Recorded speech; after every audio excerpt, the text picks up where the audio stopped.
other such infrastructure so dear to ourselves as a country. Number 4, improved beneficiaries targeting. 212,851, like I alluded to earlier, ineligible beneficiaries removed. This alone, the removal of 212,851 ineligible beneficiaries has potentially brought in a saving to government of about 60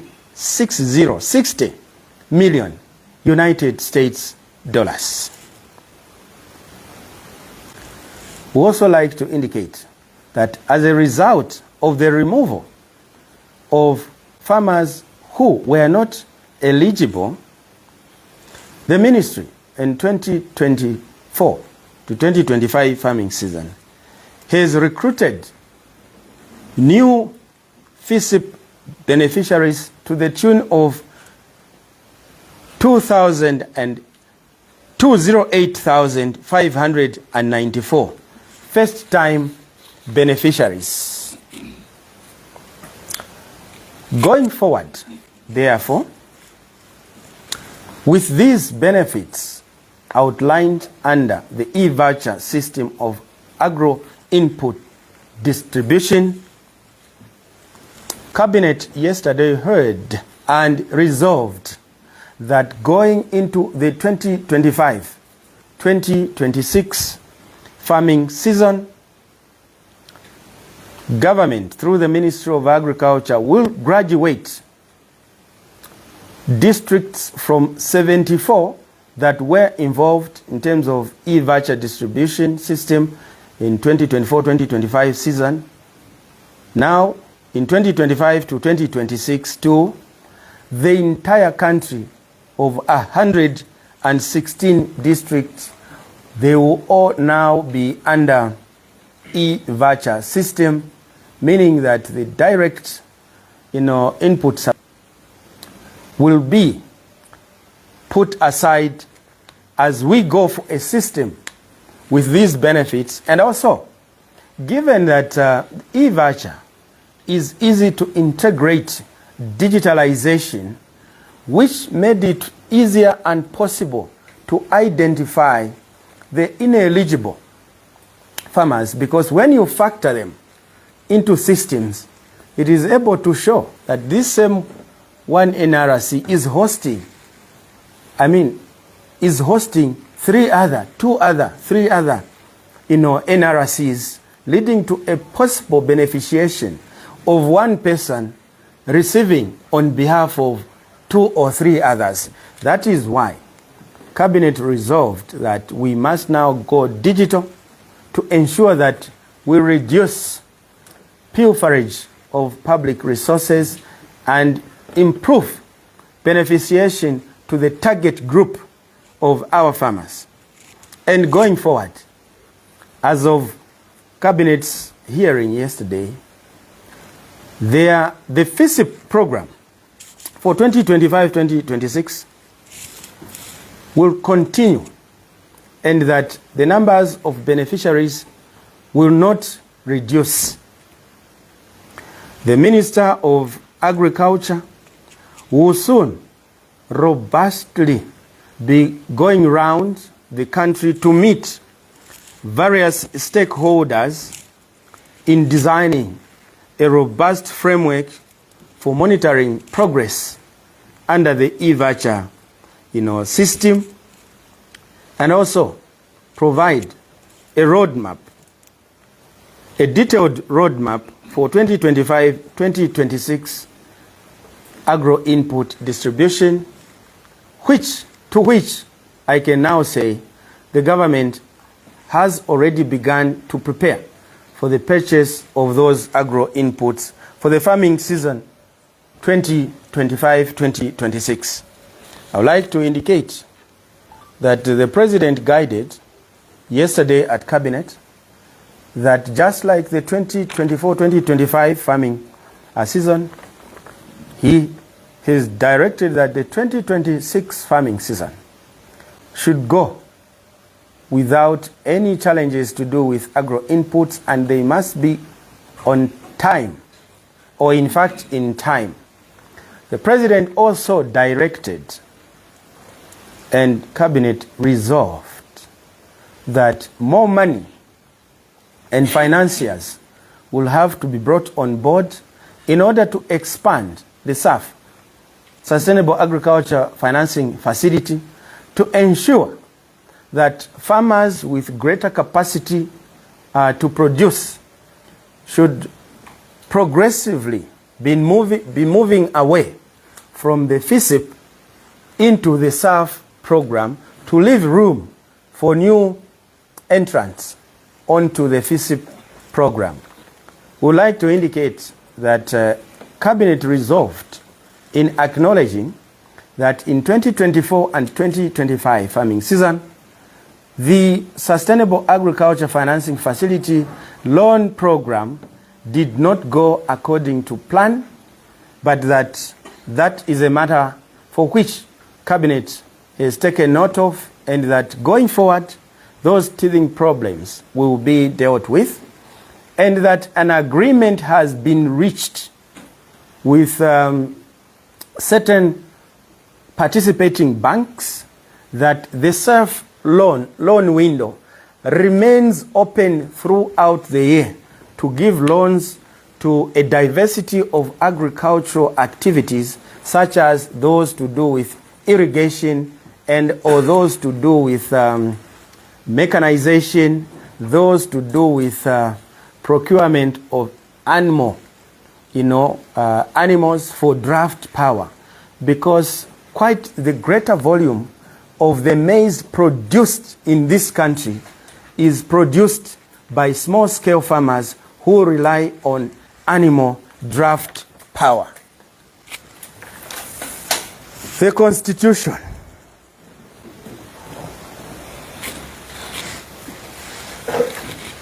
of the Republic of Zambia.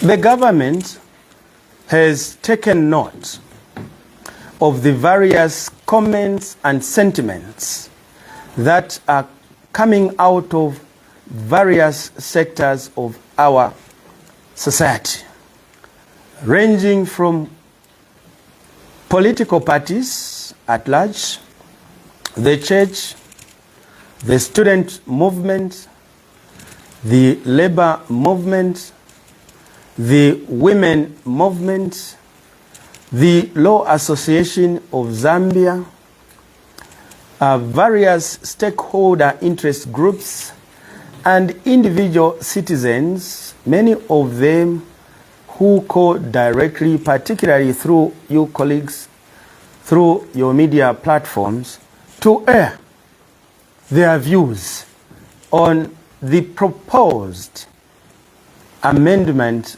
of clauses and articles selected in the Zambian Constitution. With that said, let me add that the government has also noted that there is a divergency of views.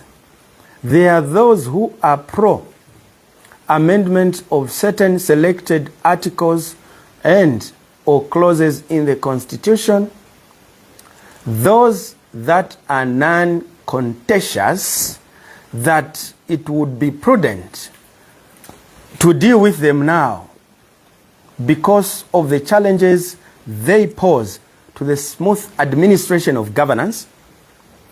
And there is also another group saying this is not the right time to amend the Constitution on account of time, on account of higher cost of living, and all these other reasons that the government is taking note of.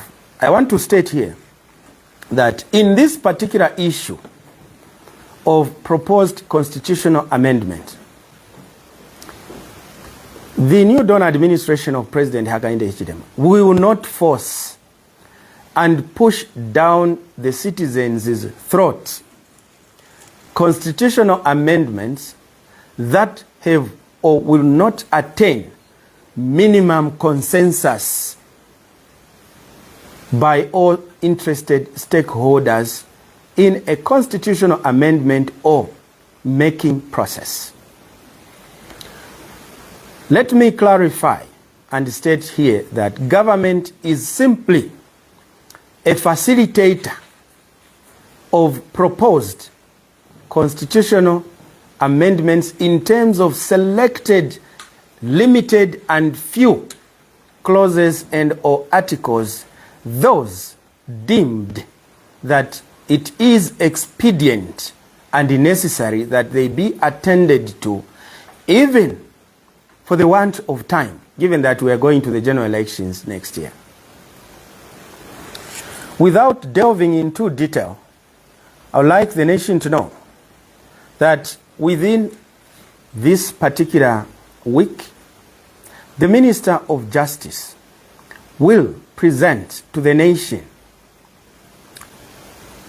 the limited, selected clauses and articles proposed for possible amendment by the people of Zambia. I am cognizant, we are cognizant of the fact that the Constitution is the bedrock of governance, that is the bedrock of statehood, and that as citizens we have surrendered our individual sovereignty into the Constitution. And that is why when we set out to amend any clause or article in the Constitution or amend the Constitution itself by way of repealing, we have to get back to the owners of the Constitution, who in terms of the constitutional preamble are represented by words to say, we the people, through our representatives gathered in the National Assembly, do give to ourselves this Constitution. This one. So, when you go to the preamble, that is where you find that requirement. That's where you find the requirement for us to consult. So, I would like to indicate that consultation is a requirement not of law,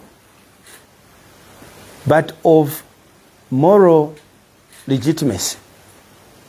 The Constitution derives its force of law not just from the validity of the stamp of authority for enforceability that it gets from Parliament through members of Parliament voting for its amendment or repeal.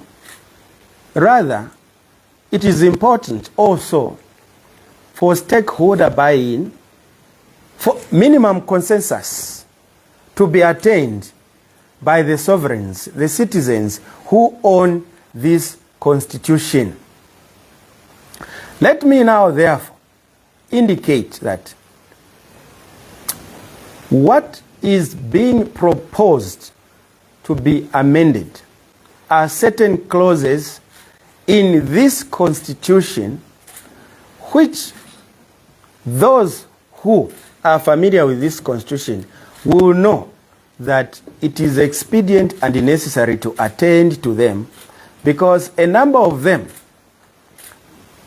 arose to where we are as a misnomer, because in 2016 this particular document, which was passed as a new constitution, is not the document which was brought before the select committee, which received various views from stakeholders. And secondly, that all the stakeholders, including the select committee, which comprised in part, and they were the majority, members of the ruling party then, together with all the other stakeholders who appeared before that committee called witnesses, they all resolved that that constitution needed not to be amended and replaced with one that was coming through Bill 10, a matter which was so highly contentious and controversial. I now want to state that what therefore happened in 2016 was a repeal and replacement of the Zambian constitution.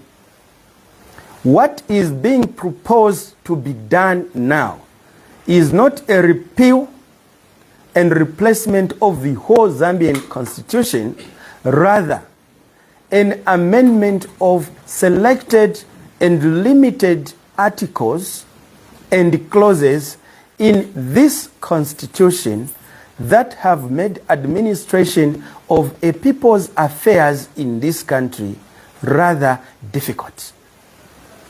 Let me also state, for clarity, that this process was not initiated by President HH or his administration. And also state that in this process, the executive arm of government is simply a facilitator. The proposed constitutional amendments can only be done by Parliament.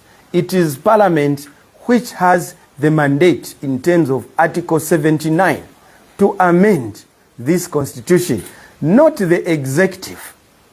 The executive is a facilitator.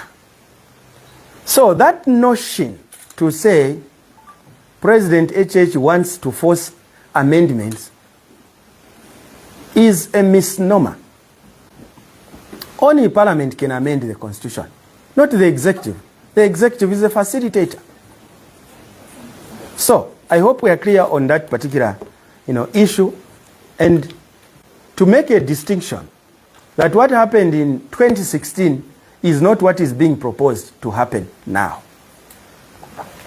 We have heard arguments about time, that this is not the right time. Well, as a student of law, or student of constitutional law, or as a lawyer myself, I have not come across anywhere or any write-up, either a law or practice, which prohibits amendment of clauses and or articles of a constitution in a year advent to a general election. Because in January 2016, the previous government repealed and replaced this whole constitution of the Republic of Zambia in the year of elections. Now, are you not shocked that they are the same people saying, no, this is wrong timing? So which one is right timing? We still have 1.5 years before the general elections. And like I have also indicated, the citizens in this process will have the last say. Because any government that does something to the constitution to provide what the citizens don't want ahead of a general election get penalized. But I have the comfort myself in the knowledge that President HH means well, his administration means well. We have also demonstrated over Bill 10 that we can be relied upon when the nation requires men of moral fiber who do politics on principle. We have demonstrated that it's not the first time. We can't let country down. If that was the case, it would have been bought during Bill 10. We refused. And this time, we are also saying, let us do the right things for country. And so I would have delved into those particular clauses and articles that will be made available as proposals for amendment, but that comes as what I have indicated, the minister will, within this week, make available to the rest of the nation. But for the sake of just a reminder, because I have said this was not initiated by President HH, these amendments, proposed amendments, were an initiation of all members of parliament, all of them, in the year 2023. And they gathered at the amphitheater at parliament, not in the main hall, amphitheater, to deliberate upon issues that needed to be attended to that were not, contentious. That is where those issues, as you will see when the Minister of Justice comes, they are limited in number because they were carefully selected. And a private member's motion was set to be moved in November 2023. Except, as you know, that in that particular, during that same time, I think about 40 or 41 members of the opposition were suspended for 1 year for flouting rules of the House. Just like we, when we were in the opposition, 48 of us were suspended using the same law. That is what derailed that process, which was an initiation of members of parliament. And I can tell you now, those who have, and I have heard some on the floor of the House, no, this is not a priority. We have the cost of living. Who tells them that when you amend the Constitution, when you don't amend the Constitution, the cost of living will come down? Because the cost of living is not connected to the Constitution.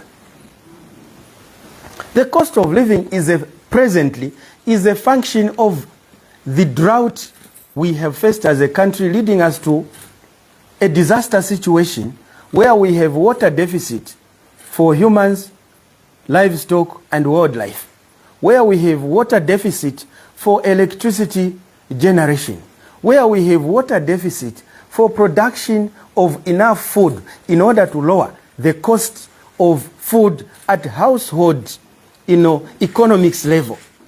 We are in a disaster situation.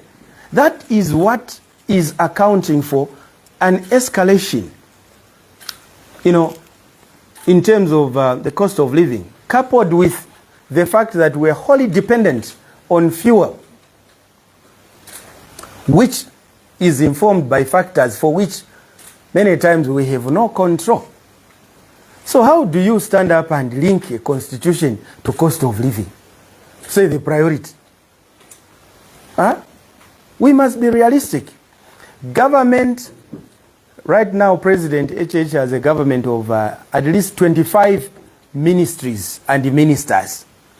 Meaning, government is a machinery working together, each ministry attending to the issues for which that ministry is mandated. So if you are talking of cost of living, the ministries that are attending to cost of living is the Ministry of Finance, because they are the ones that regulate monetary policy, interest rates, issues like that, taxation, exports, and so on. Ministry of Finance. Ministry of Commerce, because it is in their domain to determine or help facilitate production of goods and services, and also how much of that we are able to export to generate forex. Ministry of Energy, because energy is a driving force behind the production of goods and services, and therefore inform the production cost, which translates into the cost of goods on the shelf, and therefore representative of the cost of living. Ministry of Mines, because we are an economy that is largely supported by copper production and its export for us to generate, forex. And these same people who are talking on top of their voices are the ones who left the mine collapsed. Government purchases, they have to buy local so that we can expand the capacity of Mlongoshi Textiles to also have a greater outreach to buy from our farmers. That is a progress which is being made by this particular, president, a president who is walking the talk. So, colleagues, I think that I have canvassed a few issues, and in the interest of time, let me wind up by just responding to one issue which I think cannot go uncommented. We have witnessed some comments in some media, platforms, alleging that the UPND and senior government officials are hiring state agents to harass the church or church leaders where opposition leaders go to congregate. I would like to urge our citizens to dismiss those falsehoods with the contempt deserving. Those falsehoods are malicious.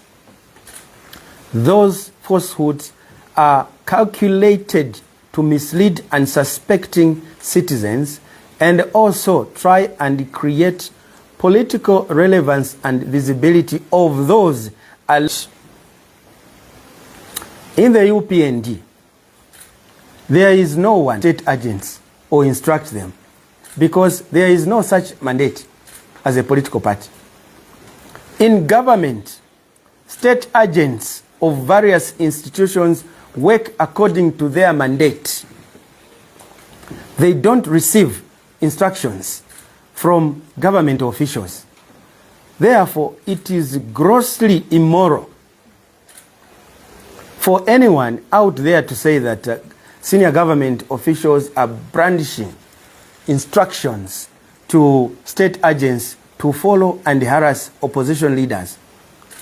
If at all any opposition leader was followed, identified themselves as state agents, that is not arising out of instructions from senior or any government apparatus other than them from within their mandate. Because within their mandate, they are able to find out who is we have heard this one is coming. And that does not mean that they are being directed to say, go and harass Hari Karaba. Why should surely a person like Hari Karaba be harassed? Because Hari Karaba is he's an innocent young man trying to learn politics. Yes, he's learning politics. That is why he's the only minister under the previous administration to have resigned, saying there is too much corruption under President Edgar Chagwa Foreign Affairs. Then today, it's convenient, he has gone to bed with the same person he resigned from, citing corruption. So you can see that he's still in a kindergarten learning politics, because citizens of Zambia, free advice to those who are in politics. They are not interested in politicians who are jumpy. Today you are in this political party, tomorrow here, the other day there. No. Today you stand for this, tomorrow you stand for that, this other day something else. Citizens are tired. They think that is the reason why we can't develop our country, because you have unprincipled politicians. Today you are saying, me, I will be on my own as Socialist Party. I can't work with this UKWA or UKA or Tonse Alliance. The following day you are the spokesman of Tonse Alliance. That kind of politics, the citizens are fed up. No one can harm of political nature to President HH. Zero. Just like all of them. In fact, the opposition right now is not just disunited. No. The issue is that they don't have a credible leader to lead them and form a formidable opposition. That's the truth. What they're doing is like they are rehearsing for 2031. So let them continue. But let them not be making statements that are false and unsubstantiatable. Let them also not publicize false and alarming statements to the nation, and when they are invited by police to appear, they start making headlines. Say the opposition in Zambia is under oppression. No, we have a country to govern according to the rule of law. Well, colleagues, I think that we have canvassed enough. Unless you have certain questions that you would like to deal with, I'll soon be with you, maybe tomorrow, maybe the other day, with the Minister of Justice to give you the proposed for possible amendment and also a roadmap. And all this is subject to attainment of minimum consensus with all stakeholders in constitutional amendment and or making process. I thank you for coming. Thank you very much, Honourable Minister. And colleagues, unless there are any questions or points of clarification, the Minister will be pleased to take one of the questions from others. Just your name and your comment. Thank you very much. Good afternoon, Minister. Good afternoon, please. Blessings from Crown Jury. Yes. I want you, Honourable, to quickly, in a capacity as a spokesman for the UPN, there's a headline in the mass newspaper where a colleague in the media, initially we heard that he was harassed, but again, we heard that it's the same person that was again arrested. They resisted the mass. Okay.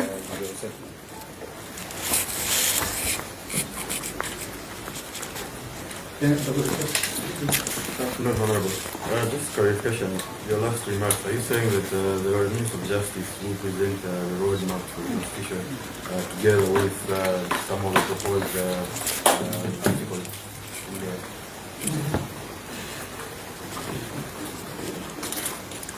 Yes, you can speak loud. Good afternoon. Yes. I think one of the problems has mentioned to say the limitation exercise that It's controversial. yeah, By Musa Mwenye. yeah. So you know it. It says it's not it's contagious, and you're saying it's not contagious. Your comment on that. Okay. Good afternoon, Minister. My name is Good afternoon. from Option.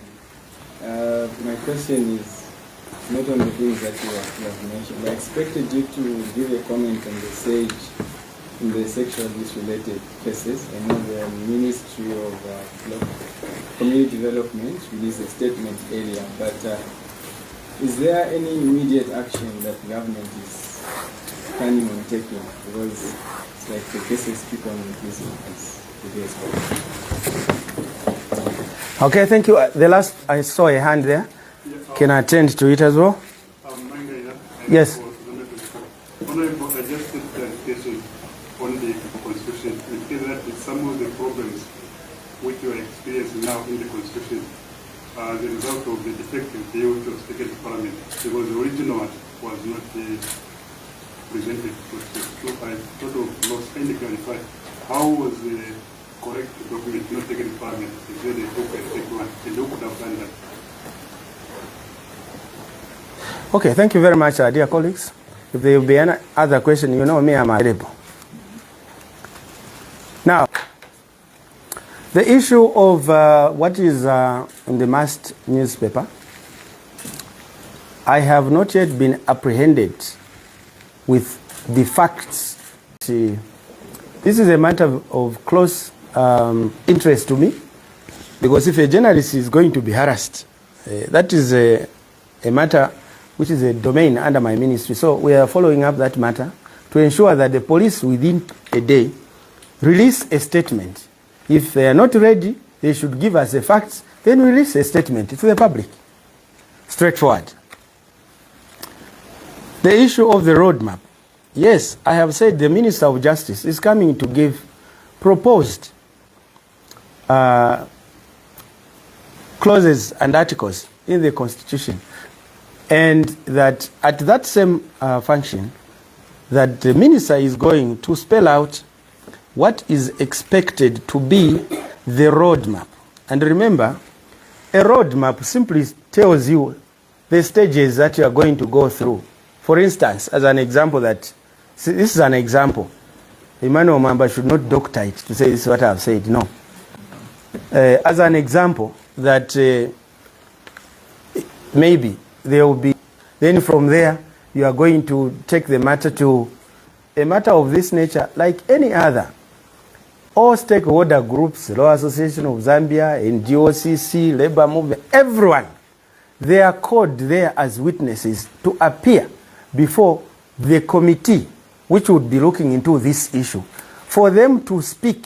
And it is expected that when they come to speak, there will be representative of the people from the faculty of fraternity they are coming from, that they will have consulted. For instance, lawyers, before they come, they are expected to call a meeting of their lawyers to say, government, or, government, when we say government, not executive, government is the whole. Government is proposing to amend the following clauses and articles. Then they discuss as lawyers. When 3 or 4 representatives from lawyers appear before the committee, they will be carrying the views of the entire association, just like NGOCC and everybody else. So that is what a roadmap really is, to tell you that from this we shall move to this, from this we shall move to that. But that has a precursor that minimum consensus will have been, attained. And I would like, therefore, at this stage, to take advantage of that particular issue, to thank all those who have voiced their position that they support amendment of clauses and articles in the Constitution. And also thank those who are opposing, because they are giving an opportunity for, to bounce back ideas and see which way to go. And I think that President HH is determined to ensure that the right thing is done for country. Delimitation is contentious. Well, State Council Musa Mwenye lately has decided himself to be contentious and controversial. So I would like to indicate that yes, can be contentious, that you are talking about a possibility of adding numbers to 156 elected, adding numbers, and what is the ramification? It is a possible expenditure, high expenditure by Parliament. Yes, evil.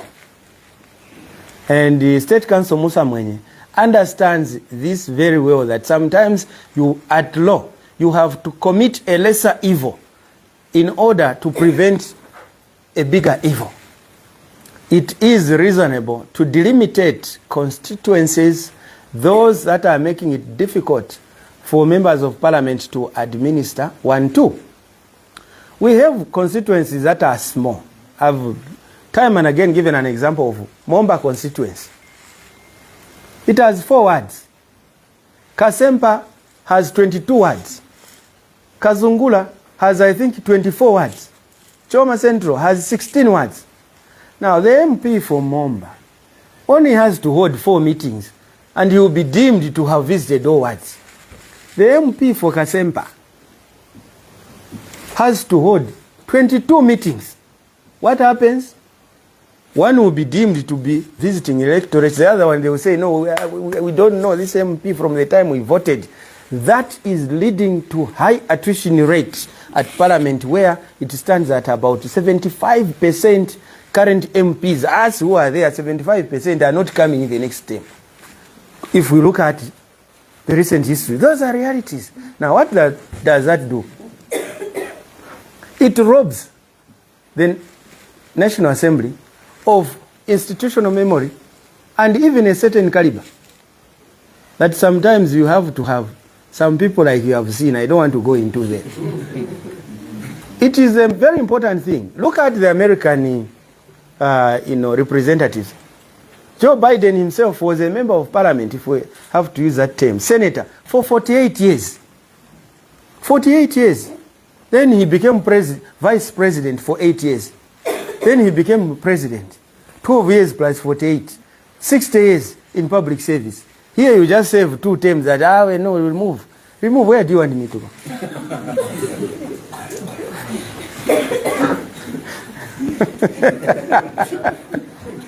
So, delimitation also has a very important component when it comes to equitous distribution of national resources.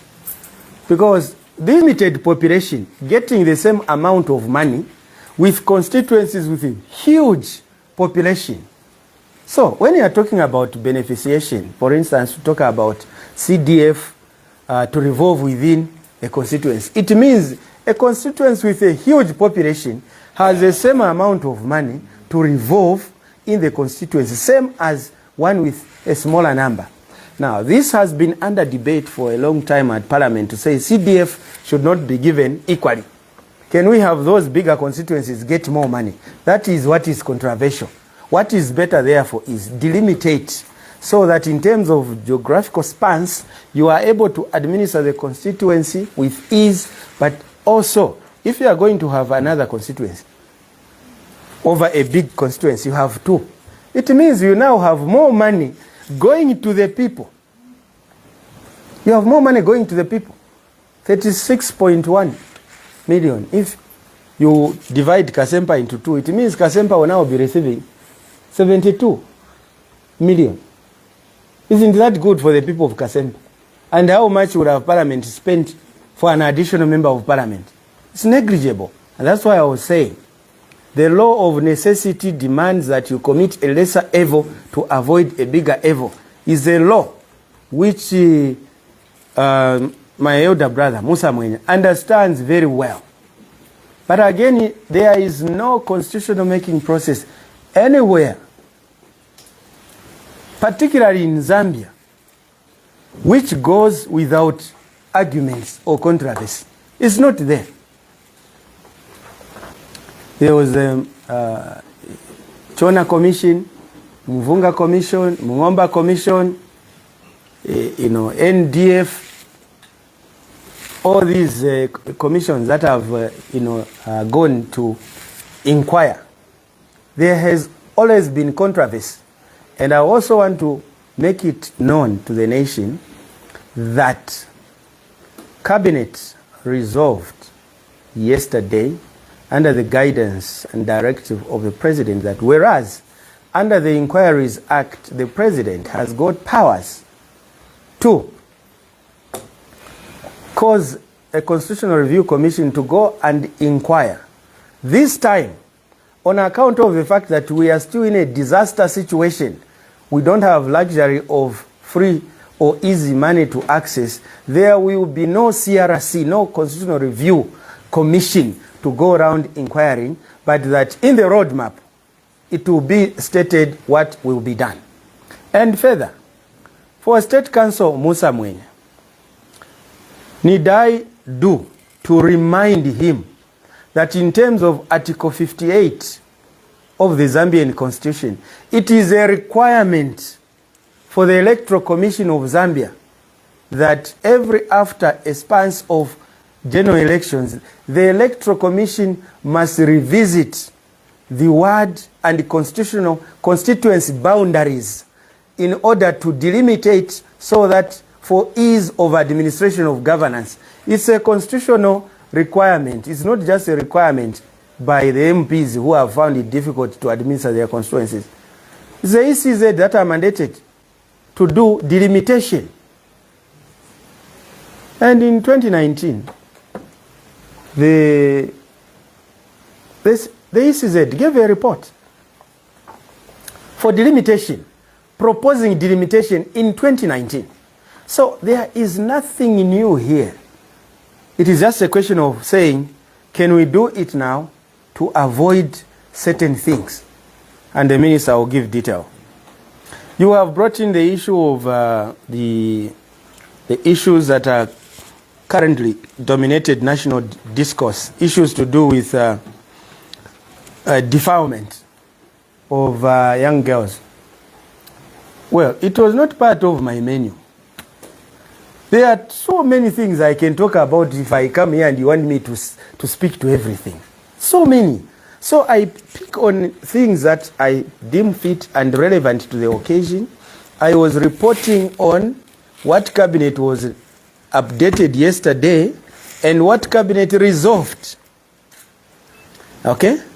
Maybe you did well. I can also now report that cabinet resolved and directed the Minister of Community Development and the Minister of Justice to set up a team to begin to do a perusal of all laws related to child protection, particularly the girl child. So that directive was given by the President in view of the escalation of reported cases of defilement and abuse of young people, particularly the girl child, with a view to stiffening the sanction or punishment, because it would appear this far the punishment which is available is not deterring perpetrators. It is not giving them sufficient penal retribution to know that this should not be done. And once it has happened, the theory of reformation, the violation or abuse would have already been occasioned repair in sight in terms of the mental status of the violated or defiled young person. Cabinet also took note that, in fact, when we talk about this issue, we must be mindful going forward that let us not just talk about the girl child. There is a lot of violation of the boy child as well. And that there is need also to begin to inculcate good behavior of the boy child from grade 1 or even at preschool, to have a certain attitude towards a girl child. And the President guided certain inclusions of such into the curriculum so that as people grow up, it is something they live with, it is something they know. So that some of these cultures which are, pertaining out there, where some people are lied to by some traditional leaders or some pastor to say, go and do this, you'll be healed of this ailment. Go and do this, you will become rich. Just go into farming. Not defiling your own daughter. Just go into farming. There is money there. Some of us who are doing farming, we will be harvesting soon. That is what the President... Actually, I'm giving that example because that's the example the President gave. So, thank you for bringing that to the fore. The correct document. I think we have explained this issue of which document was correct and how it came through. Document which was brought before the Committee of Legal Affairs, which I was chairing. When this particular document was brought on the floor of the House, different. And because of the arrogance of numbers, the committee did not have the grade 12 requirement.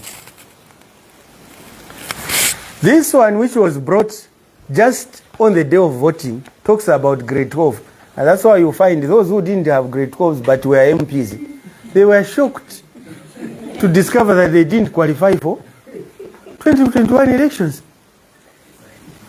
So it shows you that this document did not come through the front door.